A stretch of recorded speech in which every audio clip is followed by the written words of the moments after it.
Siaya James Orengo nyiso luoro mare ni ponono jodito mag duond bura mar ODM ok ochiko itgi ne dwach jopiny to duond burano inyalo muony gi piny owacho kendo weyo ajera mage e koyo. Orengo kwayo piny owacho mondo kik tiek duond buche mathoth ma pacho ka kowacho ni mano en yo mar thiro demokrasia. Jaod bura ma Kisumu Ruth Odinga owacho ni ODM pod ongirore kendo onge jal manyalo yienge kokalo kuom nyiewo jokanyo mage e yo moro amora, wach manosir kod jatend duond bura mar Wiper Kalonzo Musyoka.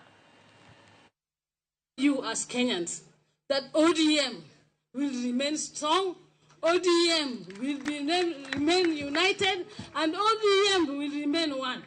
And I can tell you that ODM is going to any negotiation table as a strong, one, united ODM. We will not allow ourselves to be weakened. This is a party like the party of the Kenya People's Union, which was started by Oginga Odinga, which was a party for the people, of the people, and by the people.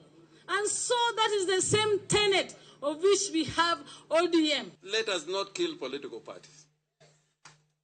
Let us not kill political parties. Na ODM, sisi kama watu wa ODM, msifanye makosa ya kumezwa. Makosa ya kumezwa.